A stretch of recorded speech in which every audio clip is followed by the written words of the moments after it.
जय हिंद दोस्तों। आज पर्यावरण से संबंधित महत्वपूर्ण करंट अफेयर 2024 को देखेंगे और पूरा विस्तार से समझने का प्रयास करेंगे। यहाँ से जितना भी एडिशनल फैक्ट बन सकता है उन सब को साथ में देखने का प्रयास करेंगे।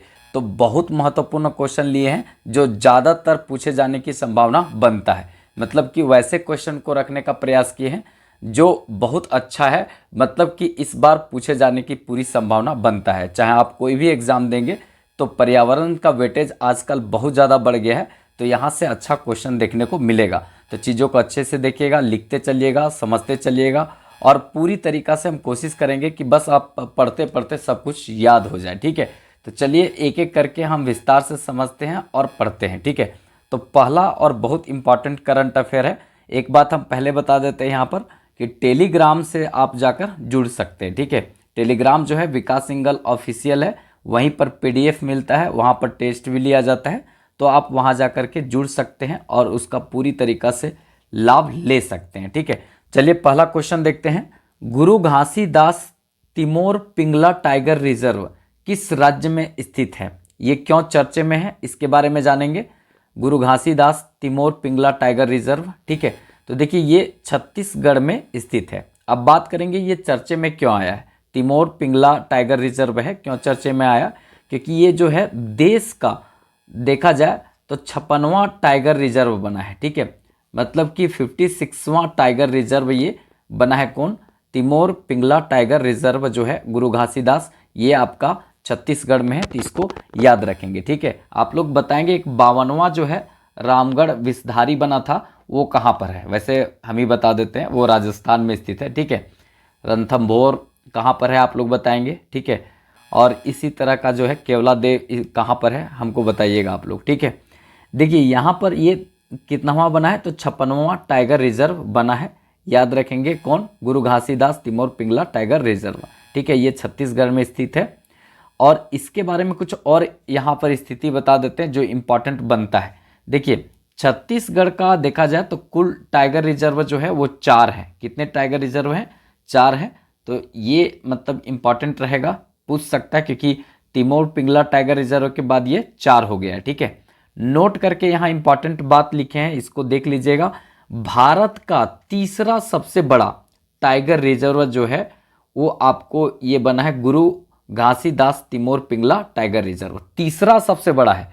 तो बहुत इंपॉर्टेंट इस दृष्टि से भी हो जाता है। एक तो याद रखना है कि 56वां और लेटेस्ट जो टाइगर रिजर्व है वो गुरु घासीदास तिमोर पिंगला टाइगर रिजर्व है और ये देश का तीसरा सबसे बड़ा और छत्तीसगढ़ का चौथा जो है टाइगर रिजर्व है। मतलब छत्तीसगढ़ में अब 4 टाइगर रिजर्व हो गए हैं। ठीक है, अब बात यहाँ पर ये आता है कि अगर ये तीसरा टाइगर रिजर्व है तिमोर पिंगला टाइगर रिजर्व, तो अब दूसरा और पहला कौन है? ठीक है, तो याद रखिएगा यहाँ पे एक इम्पॉर्टेंट ये हो जाता है, नागार्जुन सागर श्रीशैलम जो है वो टाइगर रिजर्व देश का सबसे बड़ा टाइगर रिजर्व है और स्थित कहाँ पे है? आंध्र प्रदेश में।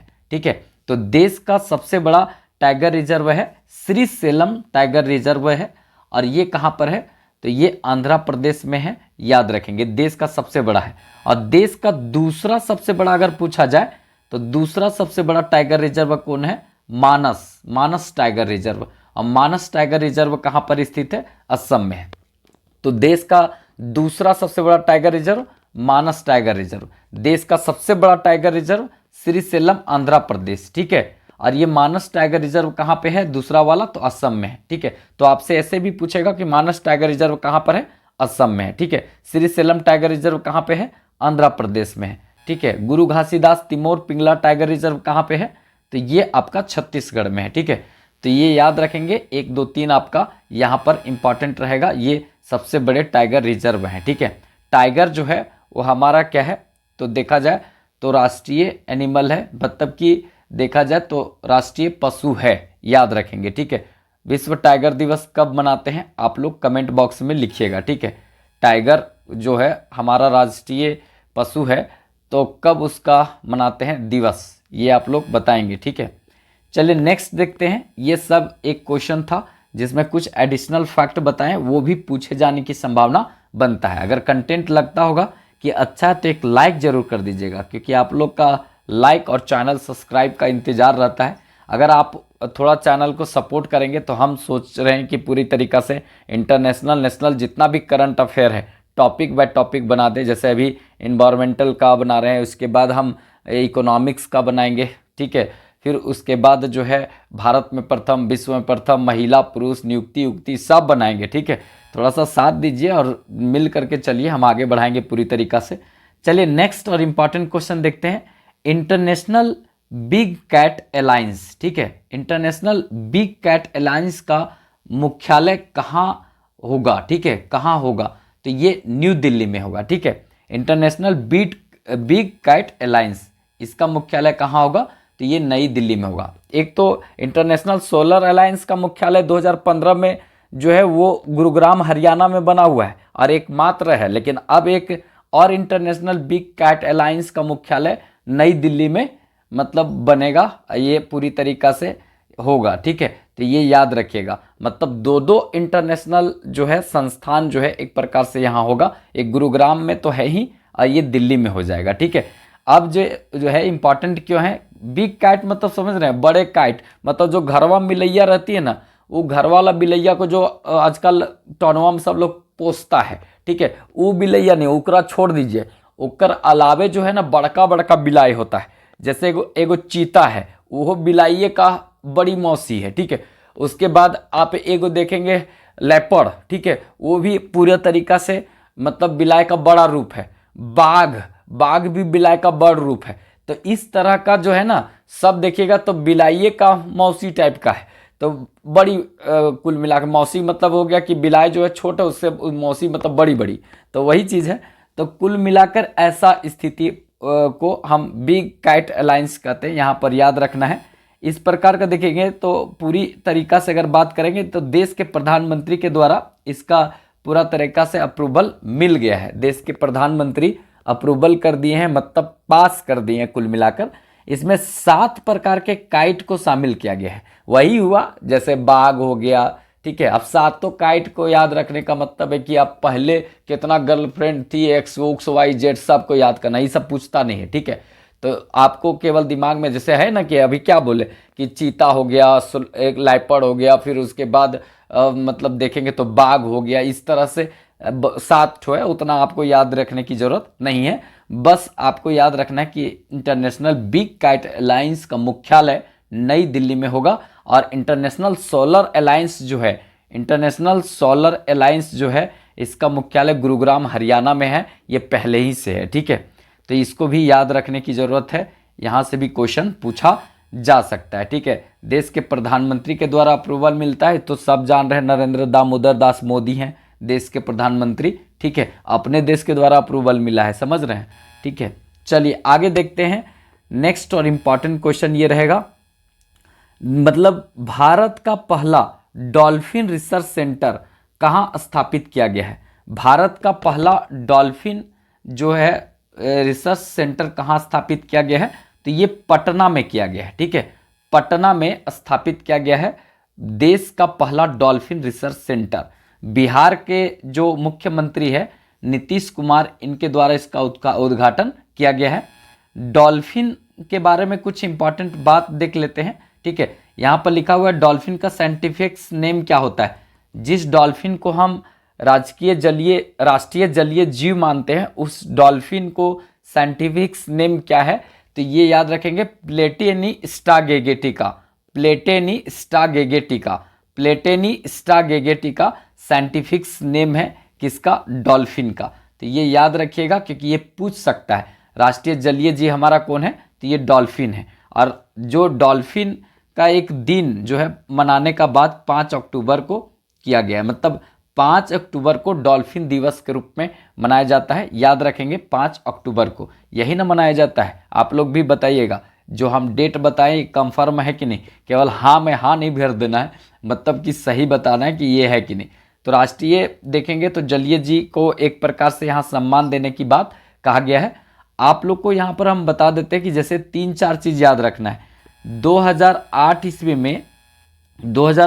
में जो गंगा है, गंगा को राष्ट्रीय मतलब रिवर घोषित किया गया था, ठीक है। मतलब ये राष्ट्रीय रिवर घोषित हुआ था 2008 ईस्वी में, ठीक है। 2009 ईस्वी में अगर देखा जाए तो गंगेटिक डॉल्फिन, जो गंगा में डॉल्फिन होती है, उसको राष्ट्रीय जलीय जीव घोषित किया गया। ठीक है, राष्ट्रीय जलीय जीव, ठीक है, जलीय जीव घोषित किया गया था। जलीय जीव, राष्ट्रीय जलीय जीव घोषित किया गया डॉल्फिन को कब? 2009 ईस्वी में। और 2008 ईस्वी में राष्ट्रीय रिवर गंगा को घोषित किया गया। और 2010 ईस्वी में मतलब हाथी को विरासत पशु, ठीक है, विरासत पशु घोषित किया गया। ठीक है, पशु घोषित किया गया। तो विरासत पशु हाथी को 2010 को घोषित किया गया। 2009 ईस्वी को राष्ट्रीय जलीय जीव डॉल्फिन को घोषित किया गया। साइंटिफिक्स नेम प्लाटेनी, ठीक है, प्लाटेनी स्टागेगेटिका, ठीक है, प्लाटेनी स्टागेगेटिका इसका साइंटिफिक्स नेम है। तो ये सब याद रखेंगे। और 5 अक्टूबर को राष्ट्रीय जलीय जीव का ये डॉल्फिन दिवस के रूप में मनाया जाता है। मनुष्य के बाद बोला जाता है कि अगर कोई समझदार पशु है, मतलब समझदार जानवर है, तो वो यही है डॉल्फिन। मतलब मनुष्य के जैसा ये व्यवहार करती है, बहुत समझदार होती है। आप लोग डॉल्फिन देखे होंगे, एकदम पूरा चिकनी होती है। ठीक है, और वो आप ज़्यादातर यूट्यूब में मतलब लोग को देखते होंगे, एक प्रकार से मतलब बहुत सारा सर्कस टाइप का होता है, ओकरा में दिखाता है। लोग पानी भर ले रहता है, ओकरा में 2-4 गो लड़की लोग होती है जो पूरा उसके शरीर पर चढ़ उड़ करके डांस करती है। ठीक है, तो वही सब चीज़ है, बाकी आगे हम देखते हैं। ठीक है, एक यहाँ पर हम आगे इम्पॉर्टेंट रखें विश्व हाथी दिवस। ये विश्व हाथी दिवस जो है 2024 में देखा जाए तो आयोजित किया गया था। तो याद रखेंगे आयोजित क्या किया गया? मनाया गया। कब मनाया गया? तो याद रखेंगे 12 अगस्त को। 12 अगस्त को विश्व हाथी दिवस। और विश्व युवा दिवस, ठीक है, युवा दिवस, विश्व युवा दिवस भी कब मनाया जाता है? 12 अगस्त को।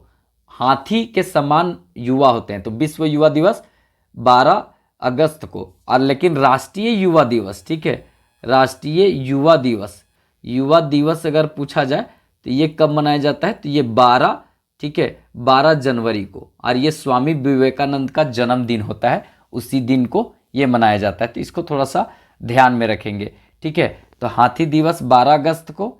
अब विश्व युवा दिवस भी इसी दिन मनाया जाता है। राष्ट्रीय युवा दिवस जो है 12 जनवरी को मनाया जाता है। ठीक है, हाथी को विरासत पशु 2010 में घोषित किया गया था। और हाथी जो है वो राजकीय पशु किसका है? राजकीय, ठीक है, राजकीय पशु किसका है? तो एक है झारखंड का, फिर एक है केरल का, और एक है कर्नाटक का। ठीक है, कर्नाटक का है। तो कर्नाटक, केरल और झारखंड का राजकीय पशु हाथी है। तो इसको भी थोड़ा याद रखने की जरूरत है। नेक्स्ट देखते हैं यहाँ पर विश्व शेर दिवस। विश्व शेर दिवस मतलब वर्ल्ड लायन डे। ठीक है, वर्ल्ड लायन डे का आयोजन कब? आयोजन मतलब नहीं, मतलब ये आयोजन लिखा गया, मनाया कब गया? ठीक है, मनाया कब गया? ठीक है, मनाया कब गया? तो विश्व शेर दिवस कब मनाया गया? तो याद रखेंगे ये 10 अगस्त को। ठीक है, 10 अगस्त को। ठीक है, 10 अगस्त को। आप देखेंगे तो बहुत इंपॉर्टेंट ये भी रहेगा 9 अगस्त को। ठीक है, 9 अगस्त को मनाया जाता है विश्व जनजाति दिवस। ठीक है, विश्व जनजाति दिवस, जनजाति दिवस।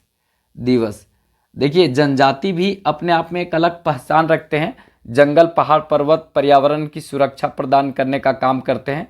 ठीक है, हालांकि झूम की कृषि करते तो पूरा जंगलवे काट देता है लोग खेती बाड़ी करने के लिए। ठीक है, ये हो गया। इम्पॉर्टेंट होगा इसके बाद जो है 10 अगस्त। ठीक है, ये हो गया मतलब यहाँ पर। ठीक है, 10 अगस्त में क्या होता है? तो ये हो गया विश्व शेर दिवस, मतलब लायन दिवस। ठीक है, विश्व लायन दिवस। और 10 अगस्त को हो गया यहाँ पर, 10 अगस्त को ये हो गया। और 12 अगस्त को, ठीक है, 12 अगस्त को क्या किया जाता है? तो याद रखना है यहाँ पे 12 अगस्त जो है ना, यहाँ पर किया जाता है कौन सा? तो ये आपको देखने को मिलेगा यहाँ पे पूरी तरीक़ा से विश्व हाथी दिवस, विश्व हाथी दिवस। ठीक है, हाथी दिवस। तो ये सब याद रखने की ज़रूरत है। और एक इम्पॉर्टेंट है 15 नवंबर। ठीक है, 15 नवंबर, एक दूसरा कलर से लिख देते हैं 15 नवंबर। ठीक है, ये हाल फिलहाल से मनाया जाने लगा है। 15 नवंबर को विश्व मतलब यहाँ पर देखा जाए पूरी तरीका से तो जनजातीय गौरव दिवस, ठीक है, जनजाति गौरव दिवस, गौरव दिवस, जनजाति गौरव दिवस कब मनाया जाता है? तो ये 15 नवंबर को मनाया जाता है। बिरसा मुंडा के जन्मदिन को ये मनाया जाता है। तो ये सब जो हम बताएं ना वो कहीं ना कहीं आपसे पूछा जाएगा, तो इन सब चीज़ों को ध्यान में रखिएगा क्योंकि ये सीधे तौर पर आपका क्वेश्चन बनेगा, ठीक है। एक इम्पॉर्टेंट यहाँ पर ये क्वेश्चन होगा, राष्ट्रीय बाघ दिवस कब मनाया जाता है? तो ये इम्पॉर्टेंट है, 29 जुलाई। 29 जुलाई को बाघ दिवस मनाया जाता है। राष्ट्रीय पशु है, क्या है? राष्ट्रीय पशु है, ये याद रखना है। और राष्ट्रीय पशु सब बाघ नहीं है, जो पैंथरा टाइगर जो है उसको हम राष्ट्रीय पशु कहते हैं। पैंथरा टाइगर जो है वो आपका देखा जाए तो सुंदरवन का जो क्षेत्र है वो आपका बंगाल, वेस्ट बंगाल वाला क्षेत्र, उसमें ये पाया जाता है, उसी को हम राष्ट्रीय पशु मानते हैं, ठीक है। तो इसको थोड़ा सा ध्यान में रखिएगा, यहाँ से भी क्वेश्चन बन सकता है। इसका थीम क्या है? राष्ट्रीय बाघ है, तो देखिए अंतर्राष्ट्रीय बाघ दिवस ये 29 जुलाई तो हो गया, ठीक है, लेकिन थीम बहुत इंपॉर्टेंट पूछेगा। 2024 का इसका थीम क्या है? तो 2024 का थीम है call for action. Call for action, अगर गलती से ये दिख गया और ये कॉल कर लिया तो फिर एक्शन ले लेगा, ठीक है। तो कॉल फॉर एक्शन जो है ये इसका थीम था 2024 का। इसका इसलिए बताए क्योंकि ये राष्ट्रीय पशु है, इसीलिए यहाँ पर हम बताना सही समझे, ठीक है। तो ये थोड़ा सा ध्यान में रखने की चीज़ है। आगे देखते हैं नेक्स्ट क्वेश्चन, भारत का पहला dark sky park, dark sky park कौन सा बना है? तो पेंच टाइगर रिजर्व। पेंच टाइगर रिजर्व जो है वो भारत का पहला डार्क स्काई पार्क जो है वो बना है। डार्क स्काई पार्क मतलब अपना जो गड़िया होता है ना, जेकरा में देखेंगे ओपन सफारी, मतलब कुल मिलाकर देखने के लिए जो लोग जाता है ना तो देखेंगे कि ट्रैक्टर जैसा एगो डाला रहता है, डाला नहीं रहता है, ओकरा में एक ड्राइवर रहता है और खुला रहता है, ओकरा में जाता है घूमने के लिए। तो रात उत हो जाता है तो अपन बल्बवा जलाएगा, गड़िया वाला बल्ब जलाता है। अब गाड़ी वाला बल्ब जलाता है तो जानवर को थोड़ा सा दिक्कत होता है, तो इसीलिए उसका जो है ना वो लाइट अपना कोशिश करे किया जाएगा कि बंद करके रखे, और नेचुरल लाइट जो होगा मतलब वहाँ पर उसमें लोग वहाँ पर देखे। तो डार्क स्काई, जो डार्क स्काई पार्क होगा मतलब जो आसमान के द्वारा या तो जो ऊपर में जो लाइट ऊपर से मिलेगा उसी के द्वारा देखिए, अपना गाड़ी घोड़ा का लाइट जलाने की जरूरत नहीं है। तो उस तरह का करने वाला जो है पेंच टाइगर रिजर्व है, याद रखना है। अब पेंच जो है ना वो इसका नाम जो है इसका काम के अनुसार ही पड़ा है। पेंच इसलिए रखा गया है क्योंकि ये पेचीदा टाइप का है। देखिए ये मध्य प्रदेश में भी है, एमपी में भी है और महाराष्ट्र में भी है, ठीक है, महाराष्ट्र में भी है। तो ये दोनों में फैला हुआ है, इसीलिए पेंच है। नहीं बोलता लोग बड़ी पेच फंसा हुआ है जी, तो पेच फंसा हुआ मतलब है कि ये 2-3 जगह फंसा हुआ है। तो इसी तरह से पेंच जो टाइगर रिजर्व है ना वो मध्य प्रदेश में भी है और महाराष्ट्र में भी है, ठीक है। तो महाराष्ट्र में भी फैला हुआ है, तो ये दोनों में है। कौन? पेंच टाइगर रिजर्व। ये बहुत इंपॉर्टेंट क्वेश्चन बनता है, इसको ध्यान में रखने की जरूरत है। और यही जो है बनाया है पहला डार्क स्काई पार्क बनाया है, याद रखेंगे, ठीक है। नेक्स्ट और इंपॉर्टेंट क्वेश्चन है, भारत का पहला जो होता है ना पर्यावरण से, वो बहुत इंपॉर्टेंट होता है। भारत का पहला जो है वो CO2 मेथनॉल प्लांट कहाँ स्थापित किया गया है? जो CO2 मेथनॉल प्लांट जो है वो कहाँ स्थापित किया गया है? तो पुणे महाराष्ट्र में स्थापित किया गया है। पुणे महाराष्ट्र में स्थापित किया गया है, इसको याद रखने की जरूरत है। यहाँ से सीधा तौर पर क्वेश्चन पूछा जा सकता है, ठीक है। भारत का पहला जो है CO2 मेथनॉल प्लांट जो है वो स्थापित कहाँ किया गया? तो पुणे महाराष्ट्र में स्थापित किया गया है, ठीक है। महाराष्ट्र का 1-2 नेशनल पार्क आप लोग थोड़ा बता दीजिएगा कमेंट बॉक्स में, ठीक है। लोनार झील तो सब लोग जानते हैं, ठीक है, लाल पीला हरा ब्लू नीला पीला सब हो जाता है वो, ठीक है। बाकी महाराष्ट्र जो है उसका मुंबई जो है वो साइलसेट द्वीप पर स्थित है, ठीक है। मुंबई हाई भी इसी के आसपास में है। और मुंबई को आर्थिक राजधानी भी भारत का बोलते हैं और भारत का प्रवेश द्वार भी बोलते हैं। मुंबई साल्सेट द्वीप पर स्थित है, ठीक है, और मुंबई को भारत का प्रवेश द्वार भी बोलते हैं और मुंबई को आर्थिक कैपिटल भी बोलते हैं, ठीक है। तो इसको थोड़ा सा याद रखने की ज़रूरत है, जो एडिशनल फैक्ट बताएं, क्योंकि ये सब क्वेश्चन पूछा गया है। नेक्स्ट देखते हैं, इंपॉर्टेंट रहेगा यहाँ पे, भारत का सबसे ऊंचा बांस से बना टावर कहाँ स्थापित किया गया है? तो छत्तीसगढ़ में। छत्तीसगढ़ में बांस से बना एक बहुत बड़ा टावर स्थापित किया गया है। वीडियो कॉन्फ्रेंसिंग के माध्यम से नितिन गडकरी ने इसका उद्घाटन किया है, ठीक है। नितिन गडकरी जो है इसका उद्घाटन किए हैं वीडियो कॉन्फ्रेंसिंग के माध्यम से। और ये टावर कहाँ पर बनाया गया है? तो छत्तीसगढ़ में बांस का टावर बनाया गया है। इसी तरह से जो है ना, रोड के साइड में जो बैरिकेटिंग है वो बांस का, बॉम्बू का जो है वो लगाया गया है महाराष्ट्र साइड में। ये सब जो है नया नया इन्वेंशन करने का काम हमारे जो है सड़क पर लाने वाले मंत्री नितिन गडकरी कर रहे हैं, ठीक है। सड़क पर लाने वाले कहने का मतलब है कि एकमात्र मंत्री हमको लगता है जो सबसे अच्छा काम करते हैं। अगर भारत का रोड नेटवर्क को देखना है तो आप देखिएगा, तो इनके राज में एकदम पूरा तरीका से बदल गया है, एकदम दिखेगा। एकमात्र ऐसे नेता जो काम पर विश्वास करते हैं, नितिन गडकरी, ठीक है। मतलब हम लोग बोल देते हैं कि सड़क पर लाने वाले मंत्री नितिन गडकरी, तो ऐसे नहीं है कि सड़क पर ले आए हैं लोगों को, मतलब सड़क ऐसा बना दिए हैं कि लोग सड़क पर आ गया है कि देखने के लिए, चलने के लिए, ठीक है। कहीं कहीं लिखल रहता है 180, मतलब 180 नहीं, 120 किलोमीटर प्रति घंटा स्पीड रहना चाहिए, नहीं तो पिछड़ा ठोक करके आगे निकल जाएगा। तो ये सब नितिन गडकरी का काम है, ठीक है।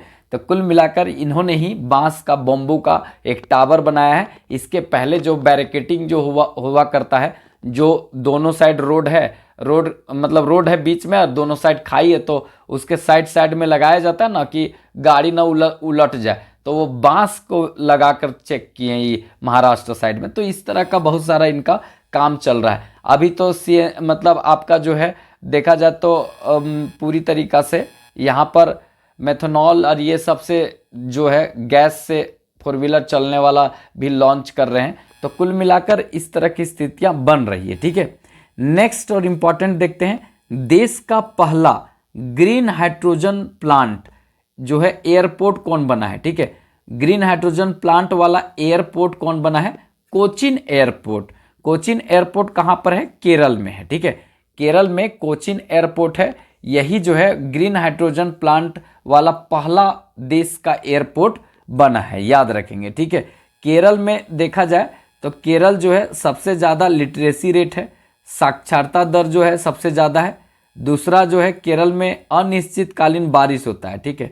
अनिश्चितकालीन जो है वो बारिश होता है, वर्षा होता है। वर्षा कभी भी हो जाता है क्योंकि दक्षिणी पश्चिमी मानसून से यहाँ बारिश होते रहता है, याद रखेंगे।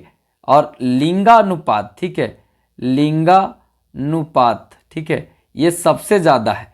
10,078 जो है 10,000 नहीं, 1,078 के आसपास लिंगानुपात इसका है। तो इस तरह से ये केरल जो है मतलब एक अच्छा समृद्ध राज्य के रूप में देखा जाता है। जैव विविधता जो है ना, जैव विविधता, तो ये भी आपको यहाँ पर देखने को सबसे ज़्यादा मिलेगा, क्योंकि जहाँ ज़्यादा बारिश होता है वहीं जैव विविधता सबसे ज़्यादा देखने को मिलता है, ठीक है। तो यहाँ बहुत ज़्यादा बारिश होता है तो यहाँ पर जैव विविधता ज़्यादा है। आप सिंपल सा देखिए ना, बरसात में आपको बड़ी सारा नया नया जीव दिखेगा, लेकिन गर्मिया में आधा सब कहाँ घुस जाता पता न चलता है। ज़मीन के अंदर सांप घुस जाता है, बहुत सारा जो जीव होते हैं ज़मीन के अंदर घुस जाते हैं और एकदम 4-6 महीना के लिए अंडरग्राउंड हो जाते हैं। और बाकी जैसे बरसात होगा तो सब अंदर से निकल जाएगा, ठीक है। तो इस तरह का स्थिति यहाँ बनता है, तो इसको याद रखने की ज़रूरत है, ठीक है। नेक्स्ट देखते हैं यहाँ पे, पहला अंतर्राष्ट्रीय सोलर, ठीक है, फेस्टिवल का आयोजन कहाँ किया गया? तो पहला अंतर्राष्ट्रीय सोलर फेस्टिवल, देखिए सोलर इंटरनेशनल जो है, इंटरनेशनल सोलर अलायंस, ठीक है, इंटरनेशनल सोलर अलायंस 2015 में अगर देखा जाए तो यहाँ फ्रांस और भारत दोनों मिल करके इसका स्थापना गुरुग्राम में किए थे। तो ये जो है वो अंतर्राष्ट्रीय पहला जो है अलायंस यहाँ पर बना और पहला कोई संस्था अंतर्राष्ट्रीय भारत में है।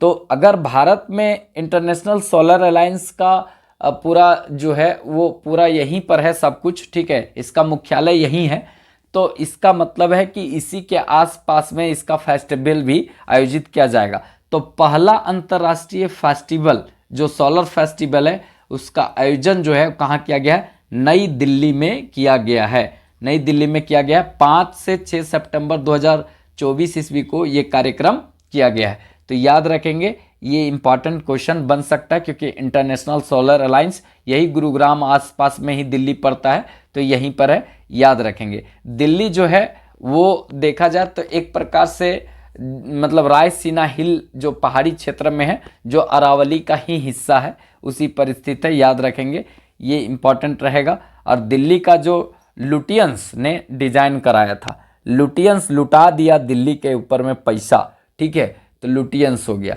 अच्छा, मुगल गार्डन जो है ना उसका नाम बदल करके क्या कर दिया गया, राष्ट्रपति रहते ओकरा पिछवड़िया में जो गार्डन है उसका नाम जो है मुगल गार्डन था, अभी क्या हो गया वो बताइएगा, ठीक है।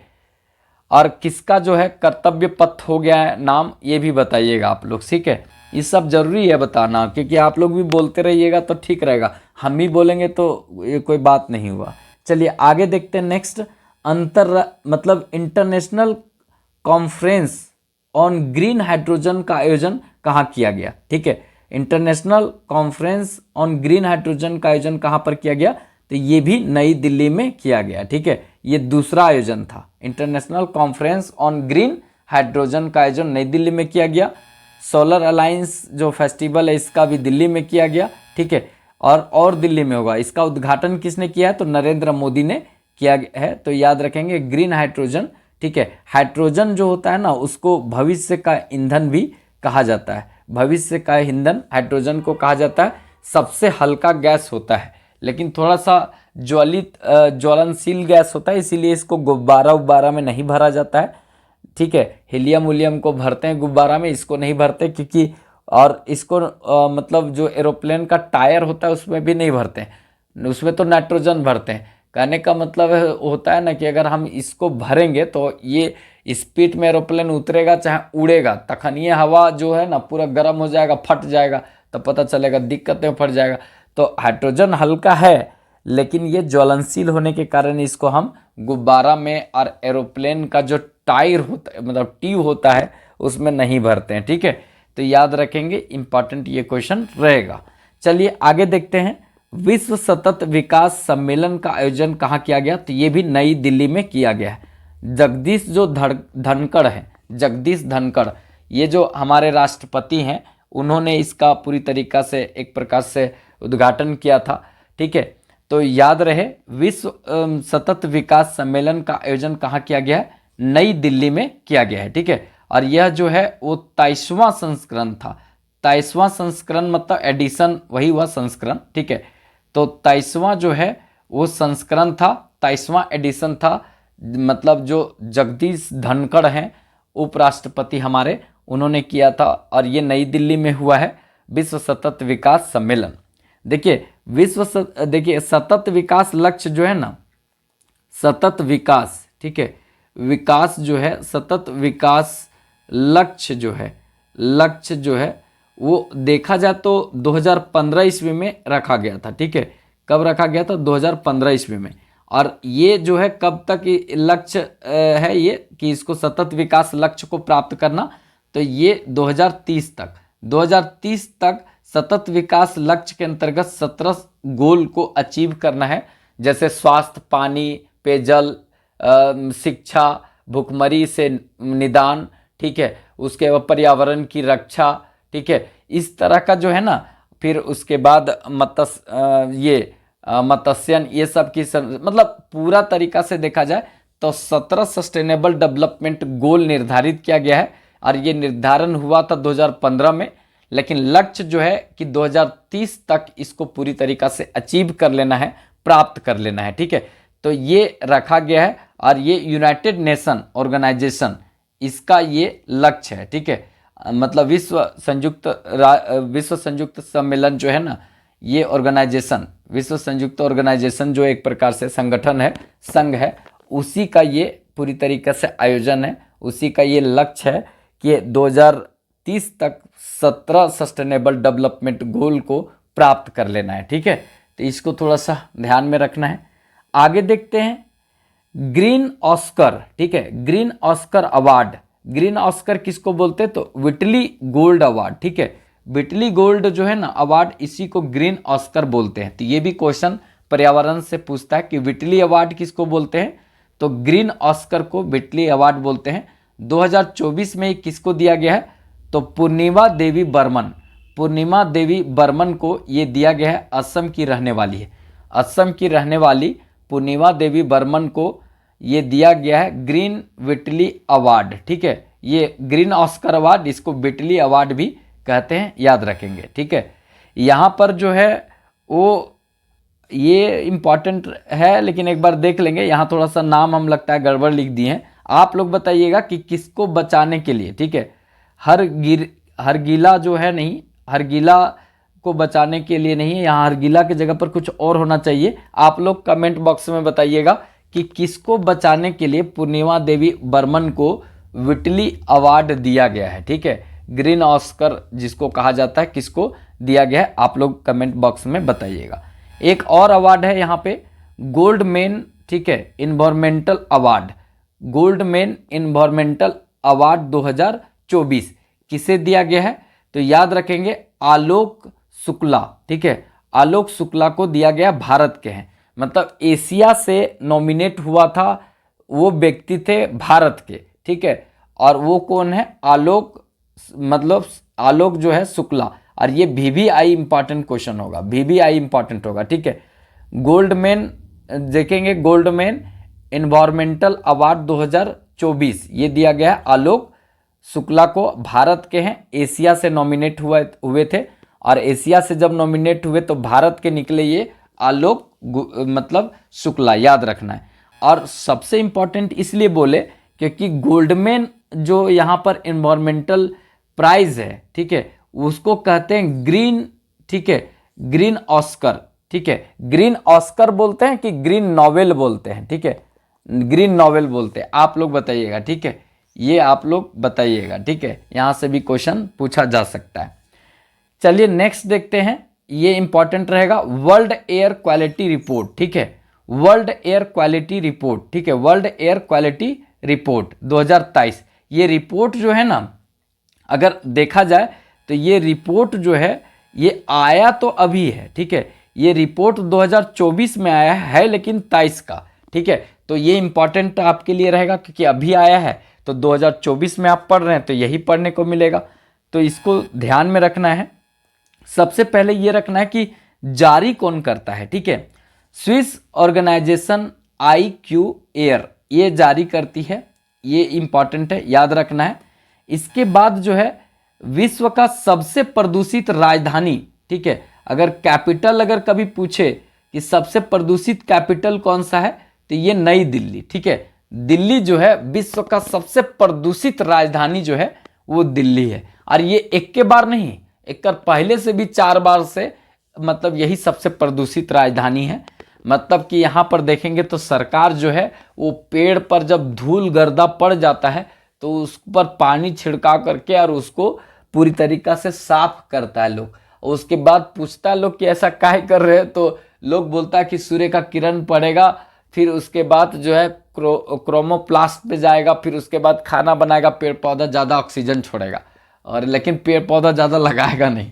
अरे भाई, पेड़ पौधा लगाने की ज़रूरत है, नहीं तो पता चलेगा कुछ ही दिन का समय बचा हुआ है, और नहीं तो नकिया और मुहुआ सब जगह पर पूरा ऑक्सीजन सिलेंडर लेकर पिठवा में टांग करके घूमना पड़ेगा, और नाक मुंह में लगा लेना पड़ेगा। एगो मतलब ये मास्क जैसन रहता है, ओकरा लगा करके एगो लगा रहेगा पाइप, उससे खींचते रहिए, ऑक्सीजन लेना पड़ जाएगा। इसीलिए भाई मेहनत कीजिए, पेड़ पौधा लगाइए और पर्यावरण को बचाइए, नहीं तो वो दिन दूर नहीं है जो ऑक्सीजन जो खरीद करके सिलेंडर लेके घूमना पड़ेगा, कोरोना का हाल हो जाएगा। सरकार यहाँ पर ऑड इवेंट चलाई थी, एक दिन ऑड गाड़ी चल रही है जेकर नंबर ऑड होगा। ऑड मतलब ना कि 13, 17 इस तरह लास्ट में नंबर होगा तो ऑड नंबर होगा। ठीक है, और एक दिन इवेंट चलाने के लिए बोली थी कि एक दिन केवल इवेंट चलेगा जिसमें कट जाएगा 2 से, जैसे 18 लिखल रहेगा लास्ट में, 4 लिखल रहेगा, 8 लिखल रहेगा, 12 लिखल रहेगा, उस तरह का नंबर वाला एक दिन चलेगा और एक दिन ऑड इवन इस तरह का गाड़ी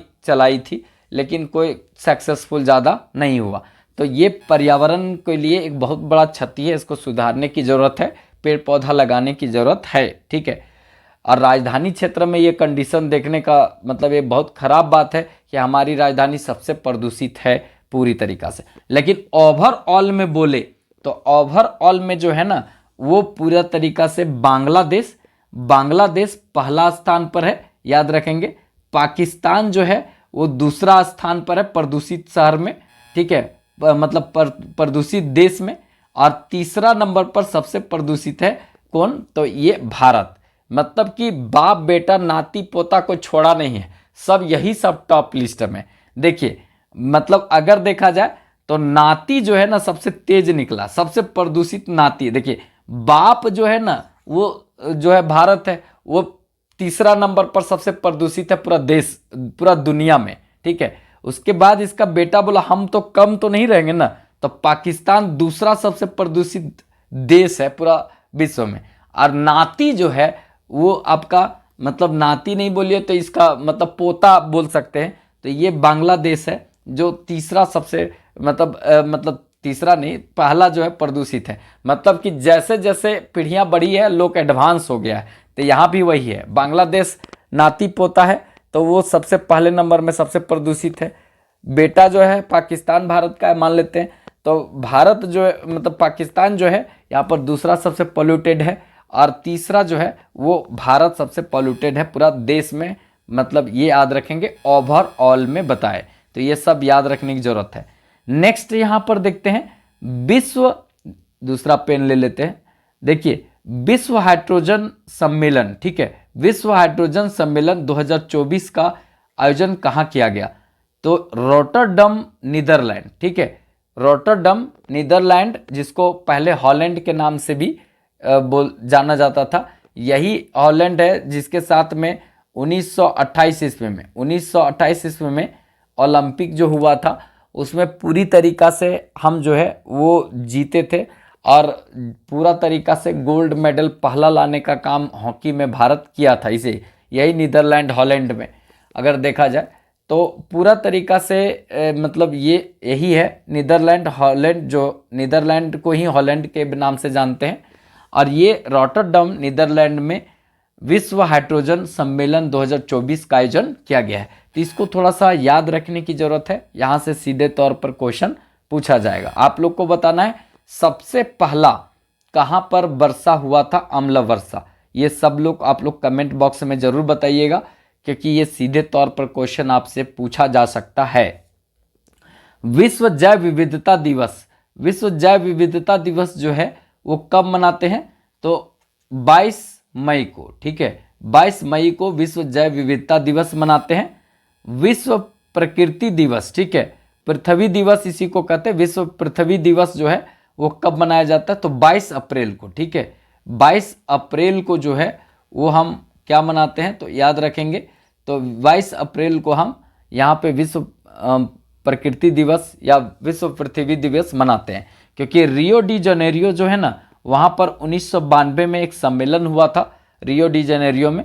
इसी समय जो है प्रकृति दिवस या पृथ्वी दिवस मनाने की बात कहा गया था, तो उस समय से मनाया जाते रहा है, ठीक है।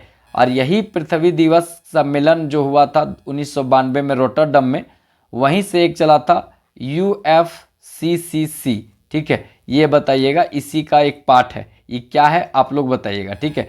इसका थीम जो है ना वो इम्पॉर्टेंट है, थीम क्योंकि ये सीधे तौर पर पूछा जाएगा, ठीक है। प्लैनेट वर्सेस प्लास्टिक, ठीक है, थीम है 2024 का थीम है। जो थीम पूछा जा सकता है वही थीम लिखे हैं, सब थीम नहीं लिखे। मतलब थीम क्या है 2024 का, प्लैनेट वर्सेस प्लास्टिक, ठीक है, ये रखिएगा दिमाग में। चलिए नेक्स्ट देखते हैं, विश्व जल दिवस कब मनाया जाता है, तो 22 मार्च को, ठीक है। देखिए 22 मार्च को मनाया जाता है, 22 मार्च को मनाया जाता है विश्व जल दिवस, ठीक है, 22 मार्च को। अब 22 अप्रैल को, ठीक है, 22 अप्रैल को क्या मनाया जाता है, तो ये पृथ्वी दिवस। अब 22 मई को क्या मनाया जाता है, तो जैव विविधता दिवस। ठीक है, ये सब याद रखने की जरूरत है। विश्व वन दिवस कब मनाया जाता है? तो विश्व वन दिवस जो है वो 21 मार्च को मनाया जाता है। ठीक है, 21 मार्च को मनाया जाता है। हो सके तो इसका थीम भी आप लोग लिख लीजिएगा। थीम वाला एक अलग से वीडियो बना देंगे जिससे कि आप थीम को क्लियर कर सकते हैं। ठीक है, और नेक्स्ट है विश्व वाइल्ड लाइफ डे। ये कब मनाते हैं? तो ये 3 मार्च को मनाया जाता है। तो इस तरह से पूरी तरीका से जितना भी हो सकता था करंट अफेयर से संबंधित महत्वपूर्ण बात, पर्यावरण से संबंधित सब बताने का प्रयास यहाँ पर किए। बस चीज़ों को अच्छे से देख लीजिएगा, समझ लीजिएगा और एक बार अच्छे से पढ़ लीजिएगा, कोई दिक्कत नहीं होगा। पीडीएफ जो है विकास सिंघल ऑफिशियल जो टेलीग्राम ग्रुप है वहाँ दे देंगे। थोड़ा सा वीडियो अच्छा लगे तो अपने दोस्तों में शेयर जरूर कर दीजिएगा। चैनल को थोड़ा सपोर्ट कीजिएगा आप लोग, क्योंकि आप ही लोग के सपोर्ट से ये आगे बढ़ सकता है और अच्छा कंटेंट हम यहाँ पर ला सकते हैं। ठीक है, सबसे पहला और बहुत इंपॉर्टेंट क्वेश्चन है ब्लू ड्यूक। ठीक है, ये एक प्रकार का तितली है। ठीक है, तो किस राज्य ने इसको तितली घोषित किया है? ठीक है, ब्लू ड्यूक जो तितली है उसको किस राज्य ने मतलब अपना तितली, राजकीय तितली घोषित किया है? तो याद रखिएगा सिक्किम। सिक्किम जो है वो राज्य है, इसको राजकीय तितली घोषित किया है। याद रखिएगा। कभी कभी साइंटिफिक नेम पूछ देगा कि इसका नाम क्या है। वैज्ञानिक नाम जो होता है ना वो उसी को साइंटिफिक नेम कहते हैं। तो इसका नाम क्या है? तो बासरोना दुर्गा। ठीक है, ये साइंटिफिक नेम का मतलब होता है कि इसको दुनिया में इस नाम से जाना जाएगा। ठीक है, और कुछ कुछ जो स्थानीय नाम जैसे ब्लू ड्यूक बोला तो ये केवल सिक्किम में बोला जाएगा, दूसरा राज्य में कुछ और बोला जाएगा। ठीक है, दुनिया के अन्य देशों में देखेंगे तो कुछ और बोला जाएगा इस तितली को, लेकिन साइंटिफिक नेम पूरा दुनिया में एक ही बोला जाता है। ठीक है, तो उसको बोला जाएगा क्या? बासरोना दुर्गा। ये याद रखेंगे। आपका जो राज्य है सिक्किम में, ये मतलब सिक्किम जो है इसको राजकीय तितली घोषित किया है। याद रखिएगा, बहुत इंपॉर्टेंट क्वेश्चन बनेगा यहाँ से। अब बात यहाँ पे सिक्किम का आया तो सिक्किम से 2-4 क्वेश्चन बहुत बार पूछा जाता है, उसको ध्यान में रखना है। सबसे पहले आपसे पूछा जाएगा कि कौन सा भारत का पहला ऑर्गेनिक स्टेट है। मतलब एक प्रकार से देखेंगे तो वैसा मतलब राज्य जहाँ पर खेती जो होता है वो खेती में जैविक जो खाद का प्रयोग किया जाता है, रासायनिक खाद का प्रयोग नहीं किया जाता है, वो कौन सा राज्य है? तो सिक्किम है। और अगर देश पूछे ना कि कौन सा देश जो है वो जैविक कंट्री है, ठीक है, तो जैविक कंट्री अगर बोले तो इसी के बगलवा में है भूटान। तो भूटान है वो जैविक कंट्री है। ठीक है, भूटान जो है वो जैविक कंट्री है, जैविक देश है। ठीक है, यहाँ पर जो खेती होता है उसमें रासायनिक खाद का प्रयोग नहीं किया जाता है। और इसी के बगलवा में जो है वो हमारा राज्य है सिक्किम, और सिक्किम जो है वो जैविक स्टेट है इंडिया का। ठीक है, एकमात्र ये पहला जो स्टेट है वो जैविक स्टेट है। याद रखेंगे, इंपॉर्टेंट है। दूसरा क्वेश्चन बनता है कि देश का नहीं पूरा विश्व का तीसरा सबसे ऊंचा जो पर्वत है, पहाड़ है, वो कहाँ पर है? तो सिक्किम में है, कंचनजंगा। कंचनजंगा जो है ना वो मतलब देखेंगे तो मिक्स धरोहर में भी शामिल है। ठीक है, एकमात्र जो है मिक्स धरोहर में शामिल है। ठीक है, बायोस्फीयर रिजर्व जो है मिक्स धरोहर वाला कौन है? तो कंचनजंगा है। और कंचनजंगा जो है वो देश का सबसे मतलब देखा जाए तो तीसरा सबसे ऊंचा पूरा विश्व का, और देश का देखा जाए तो हमारे देश में उसका स्थान जो है पहला आता है। लेकिन अगर पाक ऑक्युपाइड वाला को देखेंगे K2 गाडविन ऑस्टिन तो वो पहला होता है, लेकिन वो पाक ऑक्युपाइड है। अब पूरी तरीका से भारत में देखेंगे तो आपको कंचनजंगा देखने को मिलेगा, देश का सबसे बड़ा मतलब सबसे ऊंचा पर्वत, बड़ा नहीं सबसे ऊंचा। ठीक है, तो इसको थोड़ा सा याद रखिएगा, इंपॉर्टेंट यहाँ से रहेगा सिक्किम। ठीक है, क्योंकि ये जितना भी बात हम एडिशनल बताते हैं, एक तीस्ता नदी याद रखेंगे। ठीक है, तीस्ता नदी भी आपको यहाँ से सिक्किम से निकलता हुआ दिखेगा। ठीक है, तीस्ता नदी आप देखे भी होंगे, बहुत ज़्यादा विवाद भी आप सुने होंगे। ठीक है, आपको देखने को यहाँ पर मिलेगा। तो सिक्किम इस तरह का एक देखेंगे तो खूबसूरत राज्य है। ठीक है, और एक बात और याद रखने का चीज़ है यहाँ पर इंपॉर्टेंट कि 7 सिस्टर जो राज्य है, पूर्वोत्तर राज्य को हम 7 सिस्टर कहते हैं, तो 7 सिस्टर में ये नहीं आता है। 7 सिस्टर में ये राज्य नहीं आता है सिक्किम। 7 सिस्टर में वो सब आता है जो असम से लगता है। ठीक है, असम से लगने वाला में देखेंगे तो ऊपर में देखेंगे यहाँ पे अरुणाचल प्रदेश, ठीक है, अरुणाचल प्रदेश, फिर उसके बाद नागा, ठीक है, लैंड, नागालैंड, फिर उसके बाद अगर देखेंगे तो मणिपुर, मणिपुर ये देखेंगे, फिर उसके बाद जो है मिजोरम, मिजोरम, ठीक है, और उसके बाद यहाँ त्रिपुरा, ठीक है, त्रिपुरा आप यहाँ देखेंगे, और एक है यहाँ पे मेघालय, ठीक है, मेघालय। तो मेघालय हो गया, त्रिपुरा 2 हो गया, मिजोरम 3, मणिपुर 4, नागालैंड 5, 6 जो हो गया अरुणाचल प्रदेश, और असम हो गया 7। इसको कहते हैं 7 सिस्टर, ठीक है। और ये जो सिक्किम है 7 सिस्टर का पार्ट नहीं है, याद रखिएगा, क्योंकि यहाँ से भी क्वेश्चन पूछा जा सकता है, ठीक है। तो इतना सारा एडिशनल फैक्ट बताएं, कैसा लगता है जरूर अपना फीडबैक दीजिएगा कमेंट बॉक्स में, ठीक है।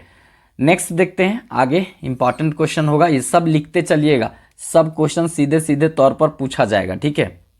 नेक्स्ट यहाँ पर है, भारत का पहला स्वच्छ सुजल प्रदेश किसे घोषित किया गया है। स्वच्छ सुजल प्रदेश मतलब है कि वो ओपन डेसिफिकेशन फ्री भी हो गया है, मतलब खुले में शौच से भी मुक्त, और दूसरा में पानी की भी सुविधा उपलब्ध हो जाएगा पूरी तरीका से। तो इस तरह का प्रदेश जो है वो किसको घोषित किया गया है, तो दोनों का दोनों में पूरी तरीका से स्वच्छ है कौन, तो ये अंडमान निकोबार, ठीक है। याद रखेंगे अंडमान निकोबार जो है वो हमारा ही पार्ट है, हमारा देश का पार्ट है जो बंगाल की खाड़ी में है, ठीक है। तो ये सब थोड़ा ध्यान में रखेंगे। अंडमान अलग है, ऊपरहा वाला भगवा को अंडमान कहते हैं ऐसे, और नीचे जो है ना ये निकोबार कहते हैं। तो आप लोग बीचवा में जो लाइनवा गया है उसको बताइएगा ये कौन सा लाइन है, अंडमान और निकोबार को अलग करता है कौन सा लाइन, ये आप लोग बताइएगा। निकोबार में यहाँ देखेंगे ना तो यहाँ पे पिग्मेलियन पॉइंट है जो पार्षद पॉइंट है, ये भारत का अंतिम बिंदु है यहाँ पर, ठीक है। तो इसको याद रखिएगा। और एक करंट अफेयर और है जो इम्पॉर्टेंट है, भारत में जो मतलब परमवीर चक्र विजेता है, ठीक है, तो परमवीर चक्र विजेता के नाम पर जो है वो यहाँ पर अंडमान निकोबार में 14 द्वीपों का नाम जो है, 14 की आप लोग बताइएगा 24, 14 की 24 आप लोग बताइएगा, ठीक है। मतलब परमवीर चक्र विजेता जितने हैं उनके नाम पर मतलब कि यहाँ पे अंडमान निकोबार द्वीपों का नाम जो है वो बदल कर मतलब नाम रखा जाएगा, बदल कर क्या नाम रखा जाएगा। तो ये आप लोग बताएंगे, ठीक है, कितना परमवीर चक्र विजेता है और कितने लोगों के नाम पर ये रखा जाएगा। तो अंडमान निकोबार द्वीप में ही है। एक यहाँ पर सैंडल पीक बहुत सारा पूछा जाता है, सैंडल पीक जो है वो यही अंडमान निकोबार में है, ठीक है। बीडी सावरकर का जो है जेल भी यहाँ पर है, जहाँ पर बीडी सावरकर को रखा गया था अंडमान में, ठीक है। तो याद रखेंगे बीडी सावरकर एयरपोर्ट भी आपको यहाँ पर मिलेगा, ठीक है, इसको थोड़ा याद रखेंगे। कोको जल संधि के बारे में आप लोग थोड़ा जरूर बताइएगा कि कोको जल संधि किसके किसके बीच है, ठीक है, ये सब आप लोग थोड़ा जरूर बताइएगा कमेंट में, ठीक है, कि जो क्वेश्चन पूछते हैं हम देखना चाहते हैं कि कितना लोग सीरियस देख रहे हैं, ठीक है। तो ये सब एडिशनल फैक्ट बताएं, याद रखेंगे। स्वच्छ सुजल प्रदेश जो है वो घोषित हुआ है कौन सा, अंडमान निकोबार, ठीक है, याद रखना है। यहाँ पर जो है ना सबसे जो एकदम प्राचीनतम जनजाति जो है वो जारवा देखने को मिलेगा यहाँ पे, ठीक है। सेंटलीज जो है जनजाति भी देखने को मिलेगा, हाल फिलहाल में कोई विदेशी लोग को सेंटलीज लोग मार दिया था, ठीक है। तो इस तरह का यहाँ पे घटना होते रहती हैं, तो ये थोड़ा सा याद रखेंगे। नेक्स्ट जाते हैं, नेक्स्ट इंपॉर्टेंट है नीलगिरी तहर, ठीक है, परियोजना किस राज्य सरकार के द्वारा मतलब किया गया है, याद रखेंगे, मतलब संचालित किया गया है या शुरू किया गया है, तो किस मतलब राज्य द्वारा। तो आपको देखिए नीलगिरी तहर परियोजना अगर ऐसा आएगा ना तो 3 राज्य में लोग फंस जाता है, ठीक है, क्योंकि जो नीलगिरी है, नीलगिरी जो पहाड़ी क्षेत्र है वो आपको पता है कि कर्नाटक में उसके बाद केरल, ठीक है, केरल, यहाँ पर केरल में, केरल, और एक है आपका तमिलनाडु, ठीक है, तमिलनाडु।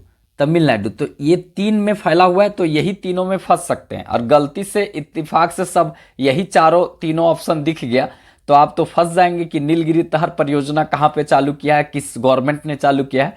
तो याद रखेंगे नीलगिरी तहर जो परियोजना है वो यहाँ तमिलनाडु ने चालू किया है। और वैसे देखिए अगर कहीं ऐसे ऑप्शन दे देगा आंध्र प्रदेश, तेलंगाना, फिर उसके बाद महाराष्ट्र और उसके बाद एक देगा तमिलनाडु, तो लोग तो तमिलनाडु मार देगा, इसमें कोई दिक्कत नहीं है। लेकिन ये दे देगा ना कर्नाटक, केरल और मतलब यहाँ पर तमिलनाडु, तो फंस जाएगा लोग, क्योंकि ये तीनों में जो है, ये तीनों स्टेट में नीलगिरी का पहाड़ी क्षेत्र जो है फैला हुआ है, ठीक है।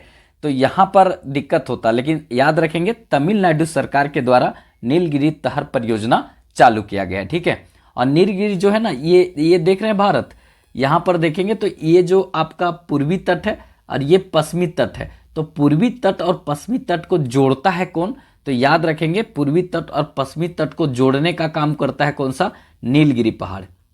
नीलगिरी जो पहाड़ है यही जोड़ने का काम करता है, ये भी कभी कभी क्वेश्चन पूछा गया है, याद रखेंगे, ठीक है। नीलगिरी जो है दोनों को जोड़ने का काम करता है। सबसे नीचे में तो इलायची पहाड़ है, यहाँ पर सबसे नीचे में, भारत के नीचे में जो है इलायची पहाड़ है, इसको याद रखेंगे। तमिलनाडु का बात आया तो तमिलनाडु से इंपॉर्टेंट क्या है याद रखने वाला, जैसे कि आपसे पूछा जाएगा कि कुंडलकुलम जो है न्यूक्लियर पावर प्लांट, उसके बाद कुंडलकुलम के बाद कलपक्कम जो है वो यहीं पर मिलेगा। मन्नार की खाड़ी जो है वो अब बायोस्फीयर रिजर्व है, वो यहीं देखने को मिलेगा। डुगोंग जो है ना, वो समुद्री गाय, उसको भी संरक्षण यही दिया, नीचे क्वेश्चन है, वो भी पर्यावरण से संबंधित है, ठीक है, तो ये भी देखने को मिलेगा। धनुषकोटी यहीं पर है। रामेश्वरम जो है वो यहीं देखने को मिलेगा। आप ये सब मतलब थोड़ा ध्यान में रखने का चीज़ है, ठीक है। मुखुर्ती, मुदुमुलाई नेशनल पार्क, ये सब आपको यहाँ देखने को मिलेगा, ठीक है।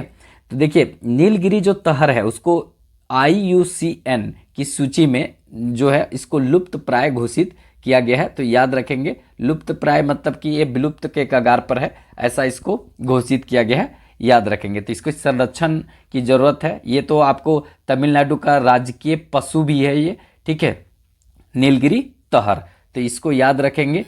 ये नीलगिरी पहाड़ी में आपको पता है ना, ये मतलब इसका जो ऊटी जो है पर्यटन स्थल आपको यही साइड में देखने को मिलेगा। साउथ इंडियन फिल्म देखिए, ऊटी में कहा गया था, खूटी गाड़ल गया था का, ऐसे ऐसे बोलता है लोग, तो ऊटी आपको यही देखने को मिलेगा, ठीक है। चलिए आगे हम देखते हैं नेक्स्ट और इम्पॉर्टेंट क्वेश्चन। देखिए तमिलनाडु से ही रिलेटेड है, जो हम पहले बता दिए कि देश का पहला डुगोंग संरक्षण रिजर्व, डुगोंग संरक्षण रिजर्व जो है वो कहाँ पर बनाया गया है, तो याद रखेंगे डुगोंग संरक्षण रिजर्व जो है वो तमिलनाडु में ही बनाया गया है। देखिए डुगोंग जो है ना एक प्रकार का समुद्री गाय है, ठीक है, डुगोंग एक प्रकार का समुद्री गाय है और मन्नार की खाड़ी जो में ये पाया जाता है। मन्नार की खाड़ी बायोस्फीयर रिजर्व है, इसमें इसको संरक्षण पूरी तरीका से किया गया है तमिलनाडु में, ठीक है। तो ये सब तमिलनाडु से जितना भी बात बताएं इसको थोड़ा ध्यान में रखिएगा, जो बार बार पूछा जाता है हम उसी सब चीज़ों को ध्यान में रखकर और यहाँ बताने का प्रयास किए हैं, ठीक है। कैसा ये प्रयास लगा जरूर बताइएगा। एक प्रकार से हम राष्ट्रीय स्तर पर जो भी यहाँ पर करंट अफेयर है इसी तरह से हम टॉपिक बाय टॉपिक पूरा करवाएंगे, लेकिन ये समझिए तो मेरा पहला वीडियो है, आप लोग कितना सपोर्ट करते हैं लाइक ज़रूर कर दीजिएगा, इसी से हमको पता चल जाएगा। और चैनल सब्सक्राइब नहीं किएंगे तो सब्सक्राइब कर लीजिएगा, क्योंकि पूरा इंटरनेशनल नेशनल खबर यहाँ देने वाले हैं, ठीक है। कुछ टॉपिक जो हॉट टॉपिक होगा उसको भी हम अलग तरीका से रखने वाले हैं, ठीक है। चलिए नेक्स्ट देखते हैं इंपॉर्टेंट यहाँ पे, भारत का पहला भू पार्क, ठीक है, जियो पार्क, ठीक है, वो जियो नहीं, ठीक है, जो मुकेश अंबानी की बेटियां चलाती है, ठीक है। यहाँ पे भू पार्क देखेंगे या जियो पार्क किस राज्य में स्थापित किया गया है, तो मध्य प्रदेश में स्थापित किया गया है, याद रखेंगे मध्य प्रदेश में कौन सा स्थापित किया गया, तो जियो पार्क भू पार्क स्थापित किया गया है। और कहाँ पे, लम्हेटा गांव जो है वो लम्हेटा गांव जिला जबलपुर, नर्मदा नदी के तट पर, ठीक है, नर्मदा नदी के तट पर। नर्मदा नदी पर यहाँ पर जो है ना भेड़ा घाट है एक जगह, ठीक है, तो उस भेड़ा घाट पर, वो भेड़ा नहीं जो आदमी लोग को भेड़ा बोला जाता है, वो भेड़ा नहीं है, ठीक है। यहाँ पर नर्मदा नदी के तट पर एक भेड़ा घाट है, वहाँ पर धुआंधार जलप्रपात का निर्माण होता है, उसी के आसपास में ये जियो पार्क भू पार्क का निर्माण मध्य प्रदेश में किया गया है। लम्हेटा गांव, ठीक है, जबलपुर मतलब नर्मदा नदी के तट पर, ठीक है। ओमकारेश्वर बांध परियोजना जो है नर्मदा नदी पर मध्य प्रदेश में ही है, ये सब थोड़ा याद रखने की जरूरत है। मध्य प्रदेश से बात आया तो मध्य प्रदेश में कूनो नेशनल पार्क, ठीक है, उसके बाद आपको और क्या देखने को मिलेगा, कौन सा नेशनल पार्क है, अब बहुत सारा नेशनल पार्क है वहाँ पर, ठीक है। और कूनो नेशनल पार्क क्यों याद किए, ठीक है, हीरा पन्ना उन्ना जो है वो आपको यहाँ देखने को मिलेगा, वो सब खाने हैं वहाँ पे, ठीक है। तो देखिए कूनो नेशनल पार्क इसलिए इंपॉर्टेंट है क्योंकि मध्य प्रदेश से रिलेटेड ये भी है कि देश का पहला चीता अभ्यारण्य जो है, चीता अभ्यारण्य जो है वो कूनो पालनपुर राष्ट्रीय उद्यान मध्य प्रदेश में बनाया गया है।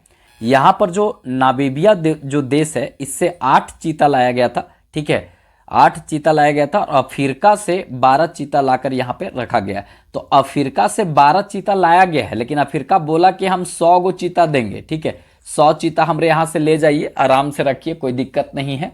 लेकिन हुआ क्या कि जो नामीबिया से चीता 8 आया था उसमें से एक सासा करके थी, उसका मृत्यु हो गया। आशा से एक आशा भी थी, तो आशा से बड़ी उम्मीद आशा था, तो आशा बड़ी सारा शावक का जन्म, 8 गो शावक का जन्म दी थी, लेकिन 4 गो मर गया, ठीक है।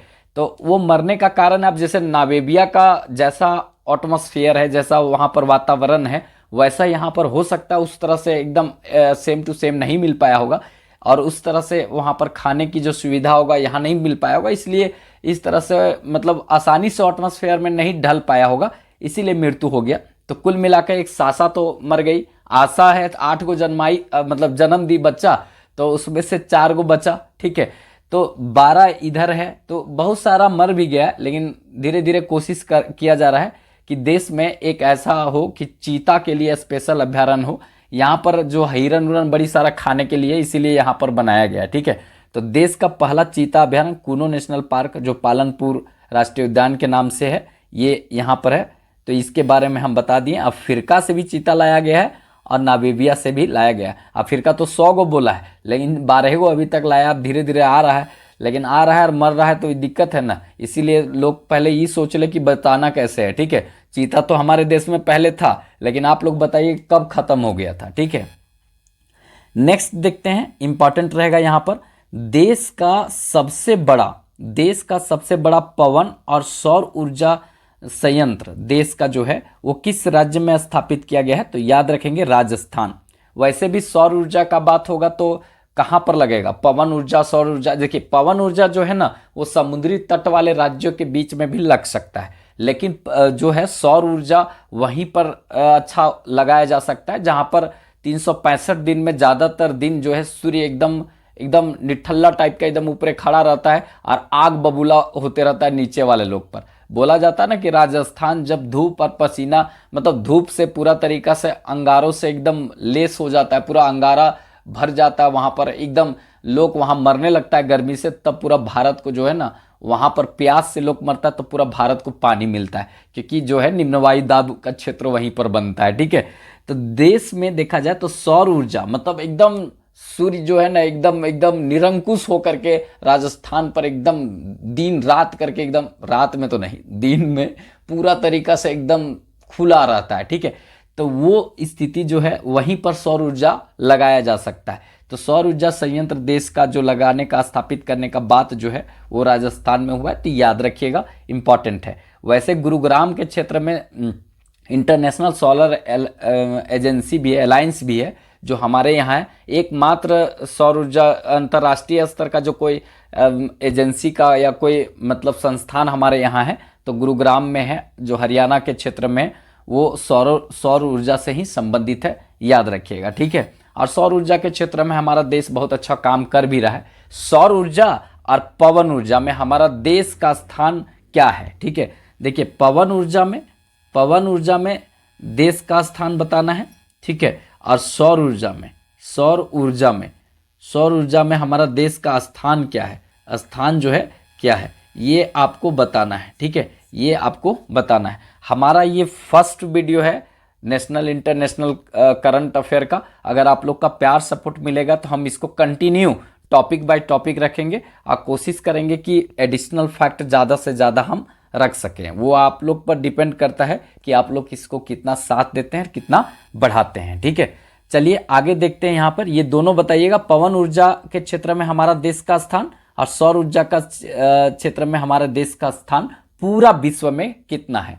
मतलब ऑप्शन दे देते हैं 3, 4, 5 या 6, यही यही 4 ऑप्शन में से दोनों का आंसर निकलेगा। तीसरा स्थान, चौथा स्थान, पांचवा स्थान, छठा स्थान, यही मतलब ये दोनों जो है इसी के बीच में आंसर है। आप लोग आंसर दीजिएगा, ठीक है। चलिए आगे देखते हैं, आगे भी देखना जरूरी है, ठीक है। देश में अगर देखा जाए, देश की पहली ऑन्कोलॉजी, ठीक है, ऑन्कोलॉजी प्रयोगशाला का उद्घाटन कहाँ किया गया है? ऑन्कोलॉजी प्रयोगशाला का उद्घाटन जो है वो कहाँ किया गया है? तो याद रखेंगे केरल में, ठीक है।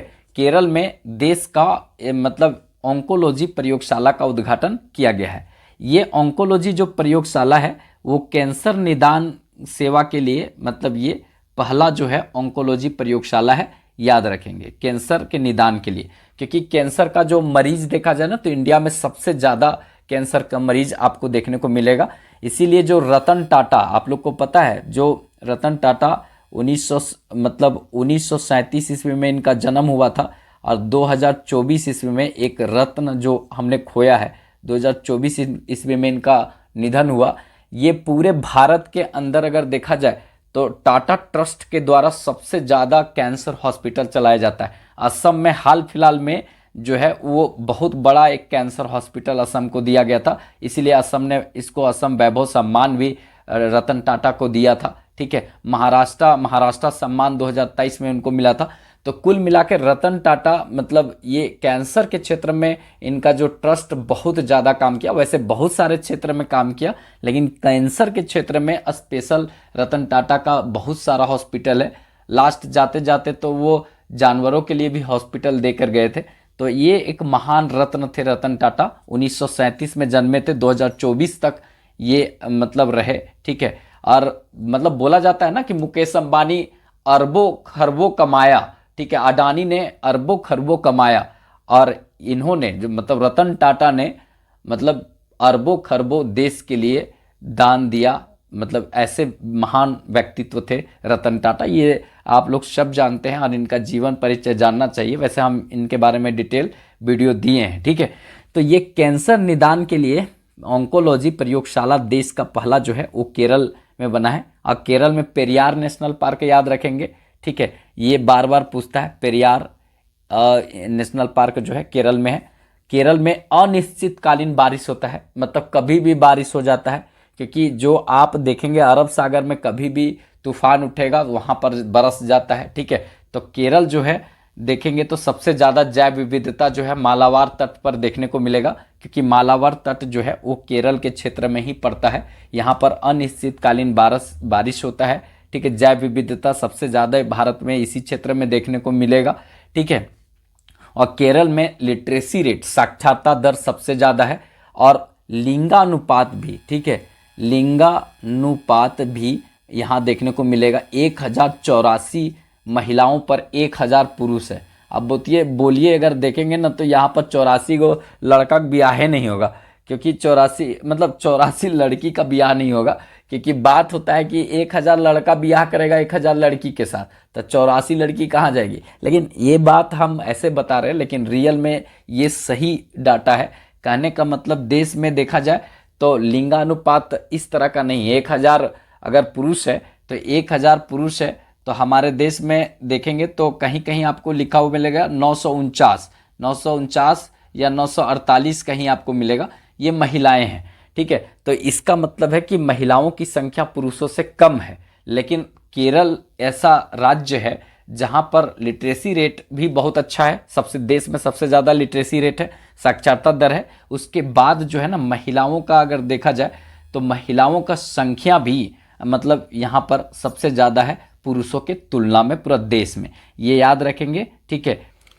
नेक्स्ट क्वेश्चन देखते हैं। पूर्वोत्तर भारत का पहला एक्वा पार्क कहाँ स्थापित किया गया है, ठीक है। तो पूर्वोत्तर भारत का पहला एक्वा पार्क कहाँ स्थापित किया गया है, तो ये अरुणाचल प्रदेश में, अरुणाचल प्रदेश जो है इसमें पूर्वोत्तर भारत का एक पहला एक्वा पार्क स्थापित किया गया है, ठीक है। तो याद रखेंगे इसका उद्देश्य अगर यहाँ देखेंगे, इस एक्वा पार्क का उद्देश्य क्या है, इसका एकमात्र उद्देश्य जो है वो मजबूत मत्स्य प्रबंधन ढांचा स्थापित करना है। मजबूत मत्स्य पालन जो है वो प्रबंधन ढांचा को स्थापित करना है। इसका एक्वा पार्क। तो ये याद रखेंगे। पूर्वोत्तर भारत में जो है वो सेवन सिस्टर को ही हम पूर्वोत्तर भारत कहते हैं। तो याद रखेंगे सेवन सिस्टर जो है 7 बहनों का इसको राज्य कहा जाता है, जिसमें हम अभी बताए थे सिक्किम नहीं आता है। एक्वा पार्क का मतलब है कि मत्स्य प्रबंधन ढांचा को मजबूत करना, ये याद रखेंगे। अरुणाचल प्रदेश से करंट अफेयर और निकल करके यहाँ से आएगा कि जो 2021 का वन सर्वेक्षण रिपोर्ट है जो अभी लेटेस्ट है, क्योंकि इसके बाद 21 के बाद 22-23 तो 2 साल के बाद आता है। तो 21 का वन सर्वेक्षण रिपोर्ट है, उसमें देखेंगे तो सबसे जो कम वनों में वृद्धि हुआ है, मतलब वन जो है सबसे कम कौन किया है, तो अरुणाचल प्रदेश। वनों में कमी कहाँ आया है, कमी जो है वन में कहाँ आया है, तो अरुणाचल प्रदेश में। ठीक है, अरुणाचल प्रदेश में वनों में कमी किया है अरुणाचल प्रदेश। और अगर बोलेगा कि सर्वाधिक 2021 वन सर्वेक्षण की रिपोर्ट के अनुसार सबसे ज़्यादा वनों में वृद्धि कौन किया है, ठीक है, सर्वाधिक अगर वृद्धि अगर वन में बोला जाएगा कि वन में किसने किया है, तो आंध्र प्रदेश। ठीक है, आंध्र प्रदेश। तो लोग गड़बड़ा जाता है कि सर्वाधिक वृद्धि किसने किया है, आंध्र प्रदेश और अरुणाचल प्रदेश दोनों दे देगा तो गड़बड़ा जाएगा। तो याद रखना है कि अरुणाचल प्रदेश जो है वनों में कमी किया है 2021 वन सर्वेक्षण रिपोर्ट के अनुसार। और अरुणाचल मतलब आप देखेंगे आंध्र प्रदेश, तो आंध्र प्रदेश जो है वो अंधाधुन बढ़ाया है जंगल। तो सर्वाधिक देश में वनों में वृद्धि जो किया है वो कौन किया है, तो ये आपका किया है आंध्र प्रदेश, अंधा जैसा जंगल बढ़ाया है। ठीक है, लेकिन अरुणाचल प्रदेश, अरुणाचल मतलब कि उगना चाहिए था इसको, लेकिन ये डुबा दिया है। ठीक है, अरुणाचल प्रदेश इसलिए नाम पड़ा है क्योंकि अरुण का मतलब होता है सूर्य, और सूर्योदय जो होता है ना सबसे पहले यहीं होता है भारत में।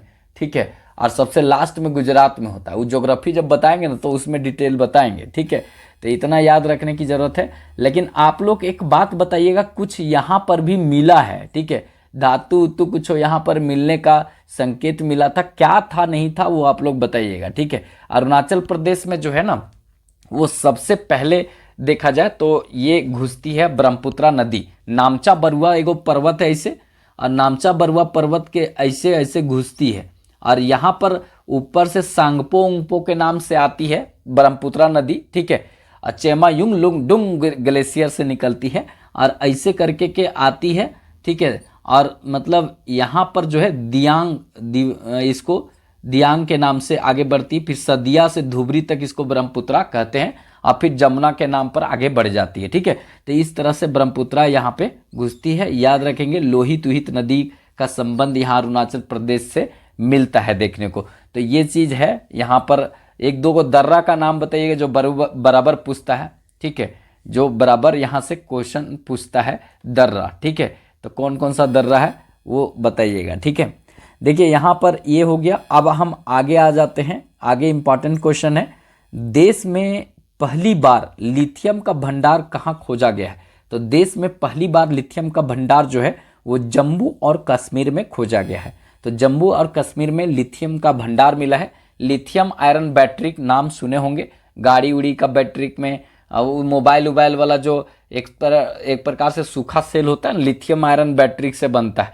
तो मोबाइल का जो सेल फोन होता है, जो मोबाइल होता है उसका बैटरिकिया जो होता है इसी से बनता है, लिथियम आयरन बैटरी से। तो इसका भंडार मिलने का मतलब है कि जम्मू कश्मीर वाले में खूबे मोबाइल चलाएगा, फोकट में मोबाइल मिल जाएगा। बैटरी का जो है 5,000 mAh के जगह पर इस सबको मिलेगा 20,000 mAh का। ठीक है, दिन भर चलाते रहो मोबाइल। ठीक है, अपन अपन सेटिंग के साथ सब भिड़ल रहो, ऐसा चीज़ है।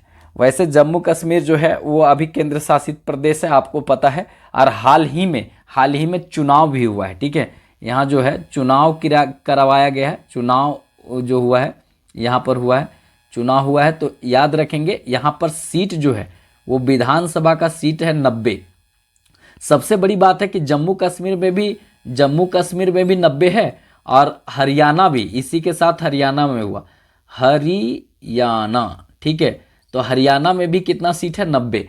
हरियाणा में भी 90 सीट है और जम्मू कश्मीर में भी 90 सीट है, और यहाँ दोनों जगह चुनाव हुआ है। ठीक है, जम्मू कश्मीर केंद्र शासित प्रदेश था, पहले राज्य था लेकिन बाद में केंद्र शासित 2019 में बना दिया गया था। अभी तक ये केंद्र शासित प्रदेश है, लेकिन चुनाव अभी जाकर के हुआ है 90 सीटों पर। आप लोग को बताना है कि जम्मू में, ठीक है। जम्मू में और कश्मीर में कितना कितना सीट है, जम्मू में और कश्मीर में कितना कितना सीट है, जम्मू को कितना सीट मिला है, कश्मीर को कितना सीट मिला है, चुनाव भी हुआ है और किसका सरकार बना है, ठीक है। और हरियाणा में किसका सरकार बनाना है, ठीक है, मोदी मोदी मतलब हरियाणा, ठीक है। लेकिन जम्मू कश्मीर में किसका सरकार है ये आप लोग को कमेंट बॉक्स में बताना है, और जम्मू और कश्मीर में कितना सीट है ये भी बताना है। चलिए आगे देखते हैं, ठीक है। तो लिथियम का भंडार मिला है। देखिए यूरेनियम का भंडार जो झारखंड के क्षेत्र में है, जादूगोड्डा आप देखे होंगे, ठीक है, यूरेनियम के लिए जाना जाता है, वो पूर्वी सिंहभूम झारखंड के क्षेत्र में पड़ता है। तो इसको भी आपको थोड़ा सा ध्यान रखने की जरूरत है, ठीक है। चलिए आगे देखते हैं। नेक्स्ट और इम्पॉर्टेंट क्वेश्चन है, सिंगापुर की तर्ज पर देश का पहला नाइट सफारी कहाँ बनेगा, तो ये लखनऊ में बनेगा, ठीक है। सिंगापुर के तर्ज पर देखा जाए नाइट सफारी, नाइट सफारी मतलब समझे, एगो खुला गाड़ी होता है, ठीक है, एकदम लंगा गाड़ी होता है, ऐसे करके मतलब गाड़िया नहीं बन रहा है और इन्हें कुछ नहीं रहता है, सब खुले गाड़ी रहता है, ठीक है। वो जिप्सी टाइप का होता है, ओकरा में आदमी लोग बैठ जाता है और बैठने के बाद क्या होता है कि इस खुले में बाघ देखेगा, शेर देखेगा और उसके बाद उस सब के साथ हाथी देखेगा, ऐसा, ठीक है। तो इस तरह से आप लोग देखे होंगे फिल्मों में या कहीं पर आप यूट्यूब पर देखे होंगे। तो वही चीज को कहते हैं नाइट सफारी, मतलब रतिया में निकलेगा ये सब, ठीक है। नाइट सफारी मतलब होता है, दिन सफारी तो दिन में होता, लेकिन नाइट सफारी मतलब रात में। सिंगापुर में ऐसा होता है कि नाइट सफारी निकलेगा, मतलब रात में देखने में मजा आ जाएगा, जंगल में कैसा शिकार बाघ कर रहा है। और कहीं गलती से बाघ का माइंड घसका, मुंडी अगर खरका, तो वो नाइट सफारी को फिर वो अपना रंगीला सफारी बना देगा, ठीक है। उसके बाद तो मजे ले लेगा। तो कुल मिलाकर वही चीज़ है, नाइट में, रात में बाघ कैसे अटैक करता है और बाघ कैसे शिकार करता है, ठीक है, हिरन का शिकार कैसे होता है, उसको देखने के लिए एकदम ओपन गाड़ी में निकलना, उसको नाइट सफारी कहते हैं। और ये मतलब एक देश है सिंगापुर, इसके तर्ज पर किया गया है। तो सिंगापुर का जो विस्तारा एयरलाइंस है वो उसको टाटा खरीद लिया, तो पता है ना आपको। विस्तारा एयरलाइंस जो है, एक तो एयर इंडिया जो है वो भी पहले टाटा का हुआ करता था, फिर टाटा से इंडियन गवर्नमेंट, भारत सरकार छीन ली, और उसके बाद भारत सरकार से फिर 18,000 करोड़ रुपया दे करके टाटा वापस ले लिए पूरा, और उसका नाम रह गया एयर इंडिया, ठीक है। तो एयर इंडिया और विस्तारा एयरलाइंस जो है अब दोनों मिला दिया जा रहा है। ये सब करंट अफेयर है, वो सब कुछ बतियाते रहते, तो सब चीज दिमाग में रखे रहिएगा, पूछ देगा, ठीक है। टाटा का भी निधन हुआ, तो टाटा से संबंधित जितना क्वेश्चन है एकदम याद रखना है। जगुआर, ठीक है, और कौन कौन गाड़ी खरीद लिए हैं वो, ठीक है, उसको भी आप लोग बता दीजिएगा। चलिए, तो ये इंपॉर्टेंट है। यहाँ पर लखनऊ बना है, लखनऊ याद रखेंगे, एक शहर है, शहर नहीं राजधानी है, राजधानी है किसका, उत्तर प्रदेश, यूपी का, ठीक है, कालीन भाई, ठीक है, कालीन भाई वालन का, उत्तर प्रदेश का ये राजधानी है, याद रखेंगे ये लखनऊ। और लखनऊ जो है गोमती नदी पर है, ठीक है, गोमती नदी पर है, याद रखेंगे। कभी लोग गंगा नदी मत मार दीजिएगा, ठीक है, क्योंकि गंगा नदी जो है वो 5 स्टेट से जाती है, गंगा जो है वो 5 स्टेट से जाती है, एक उत्तराखंड, एक आ गया उत्तर प्रदेश, एक आपका हो गया बिहार, एक हो गया झारखंड, झारखंड के साहिबगंज से थोड़ा सा जाती है, और एक हो जाएगा पश्चिम बंगाल, ठीक है, वेस्ट बंगाल, तो वेस्ट बंगाल। तो इस तरह से 5 स्टेट से जाती, सबसे कम झारखंड में और सबसे अधिक उत्तर प्रदेश में प्रवाहित होती है। लेकिन उत्तर प्रदेश में गोमती नदी से होकर के नहीं गुजरती है, मतलब उत्तर प्रदेश में लखनऊ से होकर नहीं जाती है। उत्तर प्रदेश में क्या, पूरा भारत में गंगा नदी पर बसा सबसे बड़ा जो शहर है वो कानपुर है, याद रखेंगे। 2525 किलोमीटर प्रवाहित होती है गंगा नदी, इसको याद रखेंगे, बहुत इंपॉर्टेंट रहेगा। पद्मा के नाम से बांग्लादेश में घुसती है, ठीक है।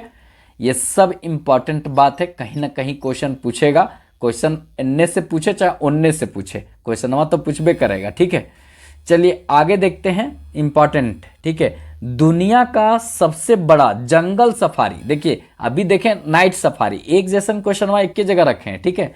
वो था नाइट सफारी, रतिया में निकलेगा, ये है जंगल सफारी, जंगल में घूमेगा, ठीक है, खुला में, वही खुला जिप्सी में घूमेगा और मजे करेगा। ये सब अंग्रेजवन करता है ज़्यादातर, हम भारतीय लोग तो खेत बाड़ी में जा करके बैल उल को घुमाते रहते हैं, वो तो करते हैं, तो ये सब थोड़ी करता है लोग। तो दुनिया का सबसे बड़ा जंगल सफारी, ठीक है, जंगल सफारी भारत के किस राज्य में बनेगा? तो ये हरियाणा में बनेगा, ठीक है। यहाँ पे हरियाणा में दुनिया का सबसे बड़ा जंगल सफारी बनेगा, ठीक है। जंगल सफारी ये हरियाणा में बनेगा, याद रखेंगे। ये मतलब जंगल में ओपन जिप्सी में आप घूम करके और जंगली जानवरों को देख सकते हैं, मजा ले सकते हैं, ठीक है। जिसकी गर्लफ्रेंड ज़्यादा लड़ती है ओकरो लेके जाइए एक बार यहाँ पे जंगल सफारी में, ठीक है। फिर उसके बाद काहे बोलेगी, कुछ नहीं बोलेगी, ठीक है। आगे देखिए यहाँ पे हरियाणा जो है, हरियाणा सरकार के द्वारा ये अरावली रेंज, अरावली जो राजस्थान में ऐसे करके पहाड़िया है ना, ये पहाड़िया राजस्थान में खत्म नहीं होता, गुजरात के कुछ हिस्सा सही से चढ़ता है ऊपरे, और ऐसे ऐसे कर करके ये एकदम दिल्ली के राजसीना हिल, रायसीना हिल आप सुने हैं, जहां पर राष्ट्रपति भवन है। राष्ट्रपति भवन दिल्ली से गोले गोले घूम करके देखिए, कन्नू से होकर मुड़िया दिखबे करेगा। तो इसका मतलब है कि वो ऊपर में पहाड़ पर है। वो किस पर है? रायसीना हिल पर है। तो वो रायसीना हिल जो है ना, वो अरावली का हिस्सा है। तो पूरा गुजरात राजस्थान से लेकर के एकदम पूरा दिल्ली तक जो गया है, उसमें बिचवा में हरियाणा भी घुस गया है। तो हरियाणा जो है अरावली रेंज में दुनिया का सबसे बड़ा जंगल सफारी बनेगा। मेरा बताने का मतलब ये हुआ। और रायसीना हिल पर कौन सा राष्ट्रपति भवन जो है किस पहाड़ी पर है? तो रायसीना हिल मतलब पहाड़ी पर है। ये भी क्वेश्चन पूछता है, इसको भी याद कर रखिएगा। देश की आदिवासी पहली, और मतलब जो अभी देखा जाए तो देश की पहली आदिवासी बनी है राष्ट्रपति, महिला पुरुष दोनों में। वैसे महिला में दूसरी है, लेकिन जनजाति में पहली राष्ट्रपति महिला पुरुष दोनों में है, ठीक है। कौन? तो ये द्रौपदी मुर्मू, उड़ीसा मयूरभंज से आती है, ठीक है। आज़ाद भारत में जन्म ली है, 1958 में जन्म ली है, ठीक है। कौन? हमारी राष्ट्रपति द्रौपदी मुर्मू। चलिए आगे देखते हैं इंपॉर्टेंट बात, ठीक है। हरियाणा से सुल्तानपुर, और सुल्तानपुर एक नेशनल पार्क है यहाँ पर, ठीक है। आगे देखते हैं नेक्स्ट, और इम्पॉर्टेंट रहेगा। इम्पॉर्टेंट क्या है यहाँ पे? विश्व का सबसे बड़ा पौधा जो है पासिडोनिया, ठीक है, वो कहाँ खोजा गया है? तो पासिडोनिया जो है वो कहाँ खोजा गया है? ऑस्ट्रेलिया में, ठीक है। विश्व का सबसे बड़ा जो पौधा है पासिडोनिया, वो कहाँ खोजा गया है? ऑस्ट्रेलिया में खोजा गया है।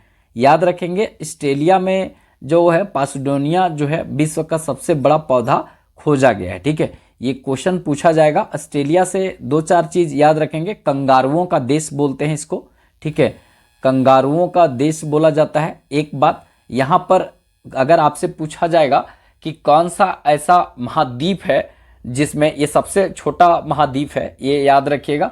लेकिन कौन सा महाद्वीप है जहाँ पर एक भी ज्वालामुखी नहीं है? एक भी मतलब देखा जाए ज्वाला, ठीक है, ज्वालामुखी नहीं है, ठीक है, एक भी ज्वालामुखी नहीं है। तो ये ऑस्ट्रेलिया है जिसमें एक भी ज्वालामुखी नहीं है। यूरोप है जिसमें एक भी मरुस्थल नहीं है। उसी तरह से यहाँ पर एक भी ज्वालामुखी ऑस्ट्रेलिया में नहीं है।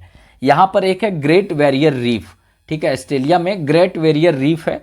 जो मूंगा और सेलेंटेटा जो मतलब जीव होते हैं, ये 2-2 सेंटीमीटर का जीव होता है, वो सब जो है उसका खोखलवा से तैयार हुआ है। कौन सा? ये मतलब ग्रेट बैरियर रीफ। और ये बहुत मजबूत संरचना होता है। समुद्र का जो पानी है वो इससे टकराता है, फिर उधर हो जाता है, तो इसके बीच में शांत सागर भी पाया जाता है। और तस्मान जो आप देखेंगे, तस्मान और उसके बाद बॉस संधि आपको इसी के आसपास देखने को मिलेगा, जो बार बार प्रतियोगी परीक्षा में पूछा जाता है। तो इसको थोड़ा सा ध्यान में रखने की जरूरत है, क्योंकि यहाँ से सीधे तौर पर क्वेश्चन देखा जाता है, ठीक है। तस्मान जल संधि, बॉस जल संधि, फिर इसी के आसपास मिलेगा ऑस्ट्रेलिया में ग्रेट बैरियर रीफ। जो देखा जाए ये सबसे बड़ा परवाल भित्ति है, जो मूंगा और सेलेंटेटा जीवों के खोखला से बना हुआ है, एक मजबूत संरचना है, ठीक है। नेक्स्ट देखते हैं, लद्दाख का पहला जैव विविधता विरासत स्थल किसे घोषित किया गया है? तो ये इंपॉर्टेंट है, अया तसो झील, ठीक है। अया तसो झील जो है, इसको पहला लद्दाख का जैव विविधता विरासत स्थल घोषित किया गया है, ठीक है। यहाँ पर देखा जाए तो पक्षियों के लिए इसको स्वर्ग कहा जाता है। अया तसो झील को पक्षियों के लिए क्या कहा जाता है? स्वर्ग कहा जाता है, ठीक है। लंबा गर्दन वाला जो क्रेन पक्षी होते हैं, ठीक है, वो यहाँ पर देखने को मिलेंगे, ठीक है। और ये बहुत ऊंचा स्थल है। लद्दाख जो है ना वो बहुत अच्छा स्थल है, मतलब बहुत ऊंचा स्थल है, जिसका गर्लफ्रेंड बॉयफ्रेंड से पटता एक बार जाना चाहिए घूमने के लिए, ठीक है। हम लोग तो भाई हम लोग के लिए नहीं है, आप लोग जाइए, आप लोग घूमिए, बहुत बढ़िया जगह है, ठीक है। अया तसो झील में भी एक बार डुबकी लगाइए, बड़ी ठंडा हालांकि होगा, तो उस सब के लिए ठंडे जगह चाहिए होता है, मतलब जो कपल लोग होता है। चलिए आगे देखते हैं, ये चीज़ इंपॉर्टेंट है। पक्षियों के लिए जो स्वर्ग है वो यही इसी को कहा जाता है, बहुत इंपॉर्टेंट पूछा जाएगा। लद्दाख जो है वो देखा जाए तो एक अलग केंद्र शासित प्रदेश इसको बनाया गया है। हालांकि इसका विधानसभा क्षेत्र उतना नहीं दिया गया, लेकिन केंद्र शासित प्रदेश अलग कर दिया गया है, ठीक है। हालांकि पहले जो है ना ये जम्मू कश्मीर का पार्ट हुआ करता था, लेकिन अब जम्मू कश्मीर का पार्ट ये नहीं रहा है, ठीक है। ये अलग अपना दुनिया बसा लिया है, कौन, लद्दाख। इसको थोड़ा ध्यान में रखेंगे, बहुत इंपॉर्टेंट रहेगा।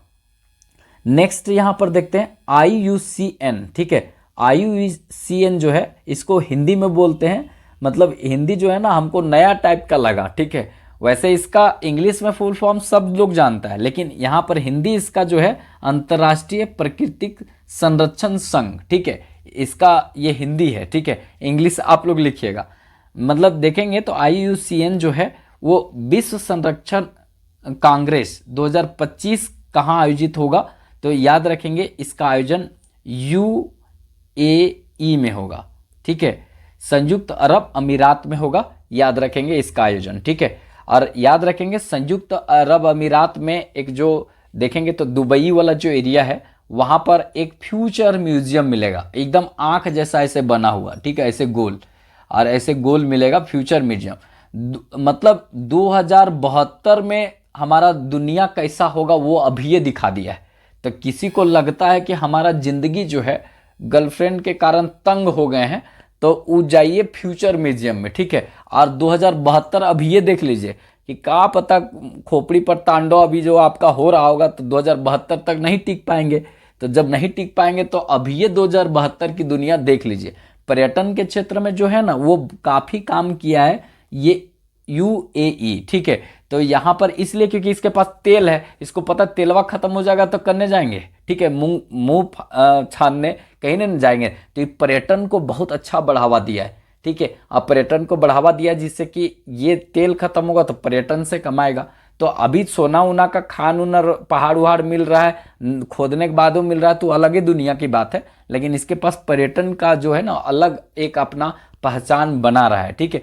इसमें फ्यूचर म्यूजियम जो है एक बहुत यूनिक है। आप यूट्यूब में सर्च करेंगे फ्यूचर म्यूजियम, देखेंगे तो देखिएगा कैसा लगता है, लगेगा कि सही में 2072 में दुनिया कैसा होगा वो उसमें दिखाया है, ठीक है।